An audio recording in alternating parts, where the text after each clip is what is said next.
آج کے اس خطاب کا موضوع ہے کہ صحابہ اکرام رضوان اللہ تعالی علیہم اجمعین کیسے تجارت کرتے تھے، اور الحمدللہ جس جگہ ہم بیٹھے ہیں یہاں پر اکثر تجار ہیں، بزنس مین ہیں، چھوٹے سے بڑا کاروبار کرتا ہے ہر انسان. تو ہم لوگوں کے لیے بہت جاننا ضروری ہے کہ صحابہ کا کیا طرز عمل تھا کہ وہ اس بنیاد پر اتنے آگے چلے گئے. تو سب سے پہلے تو اللہ تبارک و تعالیٰ نے ارشاد فرمایا کہ مرد وہ ہے، رجال، مرد وہ ہے، لا تلہیہم تجارت ولا بیع، کہ جنہیں سودا، خرید و فروخت غافل نہ رکھے، عن ذکر اللہ، اللہ کے ذکر سے، و اقام الصلاۃ، اور نماز قائم کرنے سے، و ایتاء الزکاۃ، اور زکوٰۃ دینے سے. یعنی زکوٰۃ دینے کا جب ٹائم آئے تو یہ نہ سوچے کہ مجھے ابھی کاروبار کرنا ہے، بعد میں دیکھا جائے. نماز کا وقت آئے تو نماز کے لیے کاروبار آڑے نہ آئے. اسی طرح جب ذکر الہی کا ٹائم آئے، اللہ کا ذکر کرنے کا معاملہ آئے، تو یہ نہ سوچے کہ ابھی میری ڈیل ہونے والی ہے، بعد میں دیکھیں گے. اگر ایسا کوئی کرتا ہے کہ وہ اپنی تجارت کو پیچھے پھینک دے اور اللہ کے ذکر کے لیے آگے آئے، زکوٰۃ دینے کے لیے آگے آئے، اور سارے نیک کام کرنے کے لیے آگے آئے، اور اپنے کاروبار کو پیچھے چھوڑ دے، رجال، وہی لوگ مرد ہیں. اصل مرد وہ ہے. بہت بنیادی چیز ہے. بہت مشکل ہوتا ہے کہ صبح سے ہم دوپہر تک بیٹھے ہیں اور بسم اللہ بھی نہیں، اور اچانک کوئی بندہ آتا ہے اور اس کے آنے سے پہلے مؤذن صاحب کی اذان کی آواز آ جاتی ہے. تو یہ فیصلہ کرنا بہت مشکل ہو جاتا ہے کہ اب میں کیا کروں.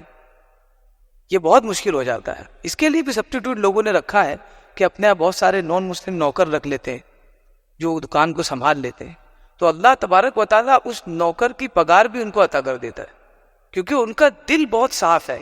انہوں نے اس لیے نہیں رکھا ہے کہ میری ہیلپ کرے، بلکہ اس لیے رکھا ہے کہ یہ میری نماز ادا کرنے میں ہیلپ کرے، دینی کام میں پیچھے نہ رہ جاؤں، اس لیے اسے رکھا ہے. اگر یہ سوچ ہے تو آپ کو اپنے کاریگر کی پگار نکالنے کی ضرورت نہیں پڑے گی، اللہ تبارک و تعالیٰ عطا کر دے گا، اور آپ کے اوپر کوئی بوجھ نہیں آئے. لیکن نیت صحیح ہونی چاہیے، اس لیے کہ ہر چیز کا دار و مدار نیت پر ہے.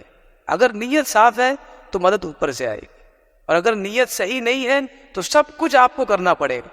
خود کا بھی نکالنا پڑے گا، دکان کا بھاڑا بھی آپ کو نکالنا پڑے گا، اور کاریگر کو پگار بھی دینی پڑے گی. سب کچھ آپ کو کرنا پڑے گا. تو جہاں آپ کی 40 سال کی زندگی ہے، 20 سال میں آپ جواب دے جائے گی. تو اسی لیے بہتر یہ ہے کہ اس کے بھروسے رہو جس کے بھروسے ساری دنیا بنی ہے.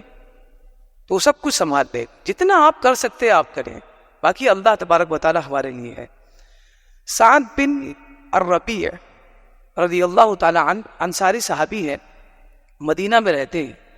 صحابہ اکرام نے جب ہجرت کی ہے مکہ سے اور مدینہ آئے، تو اس وقت رسول اللہ صلی اللہ علیہ وسلم نے تمام صحابہ کو اکٹھا کیا اور ایک دوسروں کو آپس میں بھائی بنا دیا. کہا کہ 2 لوگ آپس میں بھائی بن جائے. ہر ایک صحابی نے دوسرے کو بھائی بنا دیا. کھڑے ہوئے، جو سامنے آیا اس کو گلے ملا لیا اور کہا میرا بھائی. اور بھائی ایسا جیسے سگا، اس کا پراپرٹی میں بھی حصہ ہوگا، اس کا ہر چیز میں حصہ ہوگا. اس طرح کا بھائی بنا. کیوں؟ وجہ یہ تھی کہ یہ مکہ سے ان لوگوں نے سفر کیا اور یہاں آئے، اور اب ایسا آئے کہ دوبارہ وہاں جائیں گے. اب یہ دوبارہ وہاں نہیں جائیں گے، تو ان کا کھانا خرچہ کون دیکھے گا؟ اس نے کہا کہ بھائی ایسا بناؤ کہ سب کچھ دو. تو یہاں جو سعد بن ربیع تھے صحابی، انصاری صحابی، ان کے حصے میں عبد الرحمن بن عوف آئے. تو آپ نے کہا، سعد بن ربیع نے، مالدار تھے بہت، کہا کہ میری جتنی بھی پراپرٹی ہے اس میں آدھا حصہ، یہ تاریخ میں لکھا ہوا ہے، کہا کہ آدھا حصہ آپ کا. اور اس سے بڑا جگر کیا اور کہا کہ میری 2 بیویاں ہیں، آپ دیکھ لیں جو بھی آپ کو پسند آئے. اس وقت حجاب کا حکم نازل نہیں ہوا تھا. جو بھی آپ کو پسند آئے آپ مجھ سے کہہ دیں، میں اسے طلاق دے دوں گا، پھر آپ اس سے نکاح. بہت بڑی بات ہے. یہ تو کرنے کے بعد ہی پتا چلے گا کہ ہاں یہ مسلمان ہے. میں نے کہہ دیا، آپ نے سن لیا، میرے کہنے پر آپ نے سبحان اللہ کہہ دیا. لیکن یہ بات جب آپ کریں گے نا، قربانی دیں گے اپنے بھائی کے لیے، تب پتا چلے گا کہ ہاں یار اسلام جو ہے وہ ہمیں بتاتا ہے دنیا میں جتنی چیز ہے سب متاع الحیات ہے، ایک نہ ایک دن ختم ہونا ہے. تقسیم کر لو تاکہ دنیا میں یہ مل جائے، آخرت میں یہ مل جائے. دنیا میں اگر تقسیم کر لیں گے تو یہ جمع ہو جائے گا آخرت. تو آپ نے کہا کہ میرا سب کچھ آدھا آپ کا ہے. تو حضرت عبد الرحمن بن عوف نے کہا کہ ایسا ہے کہ مجھے صرف بازار کا راستہ بتا دو، میں تجارت کر لوں گا. یہ صحابی، یہ بھی خودداری ہے. اگر کسی نے اگر آپ کو اپنا دل دینا چاہا ہے تو آپ کا بھی فرض بنتا ہے کہ آپ یہ کہیں کہ نہیں یار آپ رکھو. آپ نے پوچھا نا، بڑی بات ہے. لیکن یہاں تو انتظار میں بیٹھے کہ صرف پوچھ کے دیکھے، پھر ایسی صفائی ہوگی کہ نظر نہیں آئیں گے دوبارہ. تو آدمی سوچتا ہے کہ دوبارہ عمل کرنے کے لیے سوچتا ہے وہ کہ یار پہلی مرتبہ پوچھا تھا کہ آئیے تو دوبارہ ہی دروازے پر آ گیا.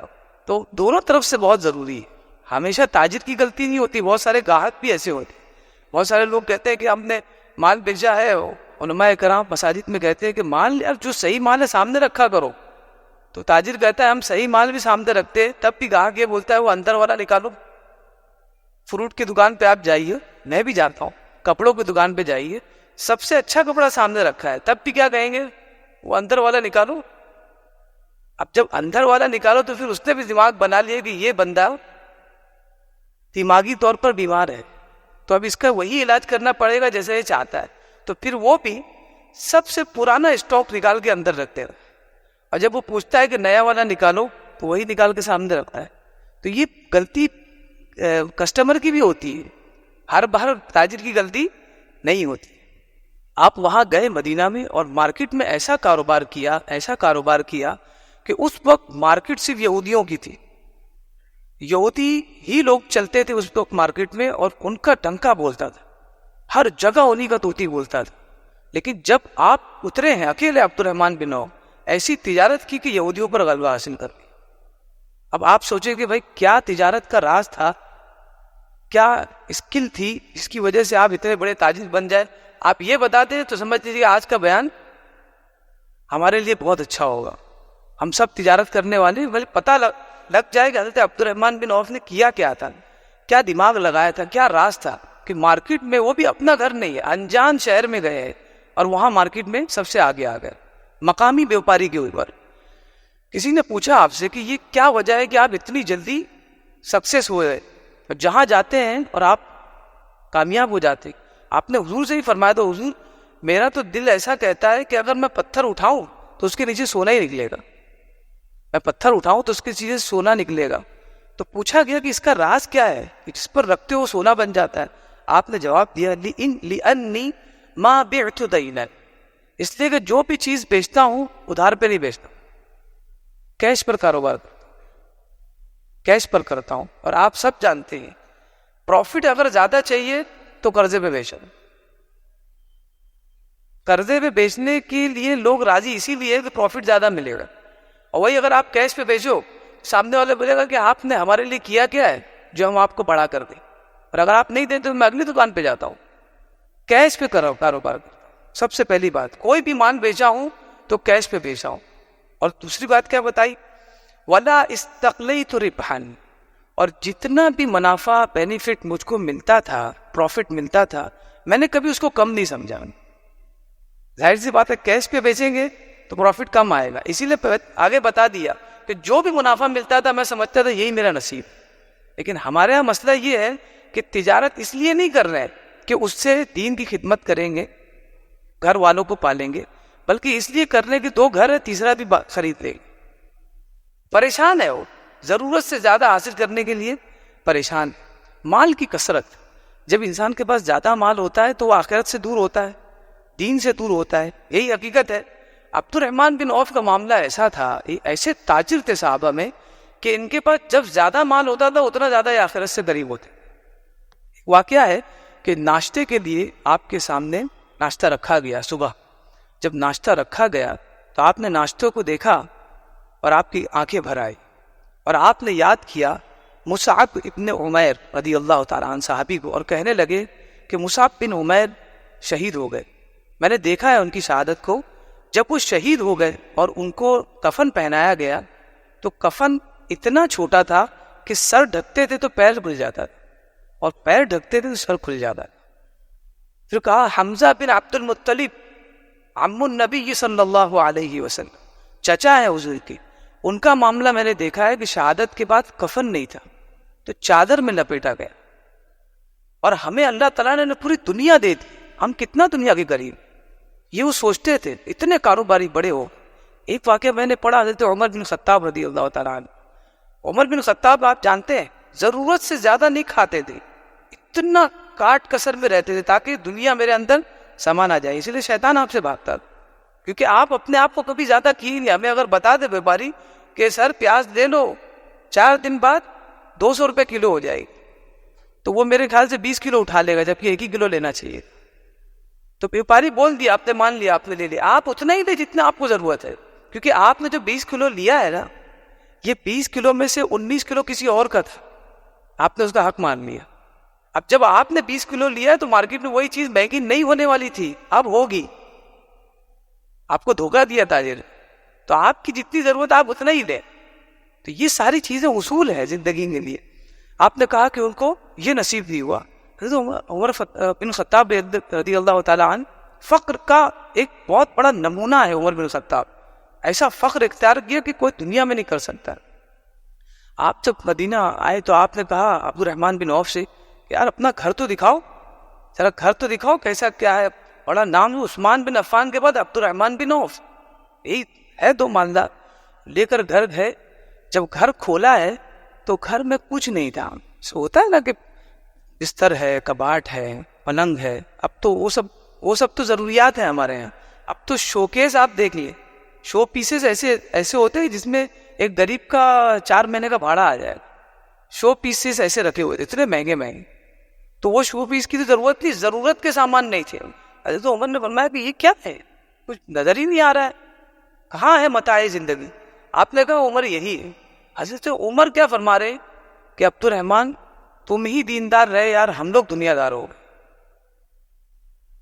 تم ہی دیندار رہے, دنیا دار تو ہم لوگ ہو گئے کہ ہم نے دنیا کو پسند کر دیا. آپ دیکھو اچھے خاصے کپڑے پہنے, جتنا تمہارے گھر میں نہیں اس سے زیادہ ہمارے گھر میں. اب آپ سوچو, عمر وہ کہہ رہے کہ آپ دنیا دار نہیں ہوئے, ہم دنیا دار ہو گئے. جب لاسٹ میں جب انتقال کا وقت آیا تو اس سے پہلے ایک شخص دوڑتا ہوا آیا حضرت عبد الرحمن بن عوف کی بارگاہ میں, کہا کہ خوشخبری ہو. کہ کس بات کی خوشخبری؟ اس نے کہا کہ خوشخبری اس بات کی ہے کہ حضرت عثمان بن عفان نے یہ وعدہ کیا ہے کہ میرے بعد اگر خلیفہ ہوگا تو عبد الرحمن بن عوف, میرے بعد اگر خلیفہ ہوگا تو عبد الرحمن بن عوف. حضرت عبد الرحمن بن عوف روضہ رسول اور منبر کے درمیان کھڑے ہو گئے, اور پھر آپ نے دعا کی, ان کان من تولیت عثمان ایایا ھذا الامر فامتنی قبلہ. اگر عثمان نے یہ ڈیسائیڈ کر لیا ہے کہ وہ خلافت مجھے دیں گے اپنے بعد, تو اللہ مجھے خلافت میں بیٹھنے سے پہلے موت دے دے. ہر مالدار کا ایک ہی انتہا ہوتی ہے, انجام. جب مال جمع ہو جاتا ہے تو شہرت کی طرف بھاگتا ہے. اکثر مالداروں کو آپ دیکھیں گے جب بہت زیادہ مالدار ہو گئے تو اب پولیٹکس ہی نظر آتی ہے, وہی پر فیم نظر آتا ہے. لیکن ان کا معاملہ یہ تھا کہ مالدار ہونے کے بعد جب شہرت ملنے والی تھی, خلیفہ بن رہے, پی ایم سی ایم نہیں, بالکل سب سے اونچا بادشاہ بن رہے. پی ایم سی ایم بھی کسی کے نیچے ہوتا ہے, بغیر ووٹ کے وہ بھی آگے نہیں جا سکتا. بادشاہ بن رہے, لیکن آپ نے کیا کہا کہ مجھے اس کی ضرورت نہیں ہے, بلکہ میں تو دعا کرتا ہوں کہ اس پر بیٹھنے سے پہلے مجھے موت آ جائے. اور 6 مہینے کے بعد آپ کا انتقال, 6 مہینے کے بعد آپ کا انتقال ہو گیا. تو یہ بہت بڑا درس تھا ہمارے لیے حضرت عبد الرحمن بن عوف رضی اللہ تعالیٰ عنہ کی زندگی میں, کہ کس طرح آپ نے زندگی گزاری جو لوگوں کو لگتا تھا کہ سب سے بڑا مالدار, لیکن حال یہ تھا کہ پورے اہل مدینہ آپ کے عیال تھے. طلحہ بن عبد الرحمن بن عوف کہتے ہیں کہ میرے والد نے پالا ہے اہل مدینہ کو, اہل مدینہ کو پالا ہے. 1/3 اپنے مال کا لوگوں کو عطا کرتے تھے, 1/3 لوگوں کو قرضہ اتارتے تھے, پھر 1/3 لوگوں کی مدد کرتے تھے. بچا کیا؟ یعنی جو کچھ تھا سب کچھ دے دیا. یہ عیال تھے. تو یہ چیزیں اس وقت پیدا ہوتی ہے جب بندہ تجارت اس لیے کرتا ہے کہ وہ تجارت مجھے اللہ کے ذکر سے دور نہ رکھے. لیکن ہمارا معاملہ یہ ہے کہ مسجد میں کم نظر آنے لگے, سمجھ جاؤ دکان چل رہی ہے. اگر مسجد میں کم نظر آ رہے ہیں اس کا مطلب دکان بہت تیزی سے چل رہی ہے. ضروری نہیں کہ اپنے محلے کی مسجد, جہاں مسجد ہے وہیں چلے جاؤ. اللہ کا بہت بڑا احسان ہے جو میں نے دیکھا کہ ممبئی کی سرزمین پر مساجد بھری رہتی, اور اسی لیے اللہ تبارک و تعالیٰ نے یہاں کے لوگوں کو نوازا ہے, اور ان لوگوں نے بھی اللہ کی راہ میں خوب خرچ کیا ہے. اللہ تبارک و تعالیٰ کی بارگاہ میں دعا ہے کہ ہمیں کہنے سننے سے زیادہ اس پر عمل کی توفیق عطا فرمائے. وما علینا الا البلاغ المبین.